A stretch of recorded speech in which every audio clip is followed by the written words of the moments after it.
मेरे बारे में कई तरह की बात कहते हैं। मैं पिछले 35 साल से राजस्थान की विधानसभा में हूं। एक मामला बता देना, मेरे दरवाजे पर एक भी एससी का भाई आया हो, मेरे दरवाजे पर एक भी कमेरे वर्ग का आदमी आया हो, निराश लौटा हो, मैं प्राण त्याग दूंगा। मैं आज आपको दावे के साथ कहता हूं, मैं उन लोगों में नहीं हूं जिनकी कथनी और करनी में अंतर हो। मैं बाबा रामदेव का वंशज हूं, जिनको आप मानते हो मैं मानता हूं। आज बुढ़ानिया जी कहते हैं कि चुनाव जीतना है चाहे किसी को मारना पड़े। बुढ़ानिया जी कितने लोगों को मारोगे? ये इस ओर से उस छोर तक एससी समाज के लोग 12,000 15,000 की संख्या में बैठे हैं, देते हैं। किस किस को मारोगे? चुनाव हिंसा और मारने से नहीं लड़ा जाता। और मैं एक बात और कहना चाहता हूं, आपका आमंत्रण देने के लिए हमारे नेता गांव की चौपाल में गए थे। राजेंद्र जोइया जी गए, सीताराम लुगरिया जी गए, दूसरे लोग गए।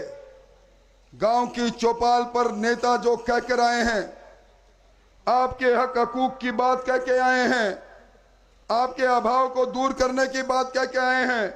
मैं शपथ पूर्वक कहता हूं, इन दोनों की नहीं, जिन जिन नेताओं ने जो बात की उसकी पूर्ति करना, क्योंकि आने वाली सरकार भारतीय जनता पार्टी की सरकार पर प्रचंड बहुमत से बनी। उस सरकार के माध्यम से आपका सेवा करने का काम प्रारंभ होगा। मैं पंचायत मंत्री था, आपको घर बैठे मैंने राजस्थान में पट्टा वितरण का अभियान चलाया। आज ये पट्टा वितरण करने वालों ने आपके हाथ में नोटिस थमाए हैं।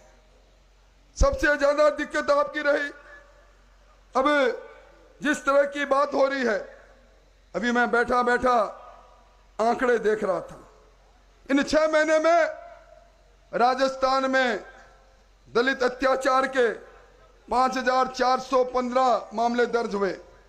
यह अशोक गहलोत की सरकार, जिसकी सरपरस्ती में इस वर्ग के साथ अन्याय हुआ, चलान सिर्फ 1104 में हुआ। 3 दिन पहले अखबार में पढ़ा, अरे मेरे दलित समाज की 4 वर्ष की बेटी लाल सोट में बलात्कार एक सब इंस्पेक्टर करता है, कलेजा फट जाता है। डीडवाना रणसर में आपने अखबारों में पढ़ा होगा, 2 दलित समुदाय के नौजवानों को बेरे में से कुचल कुचल कर अशोक गहलोत की सरकार में मारा जाता है। 1 रुपया मुआवजा नहीं। गिरफ्तारी के लिए आपका ये भाई वहां पहुंचता है, उसके बाद थोड़ी सी गिरफ्तारी अब भी बाकी है।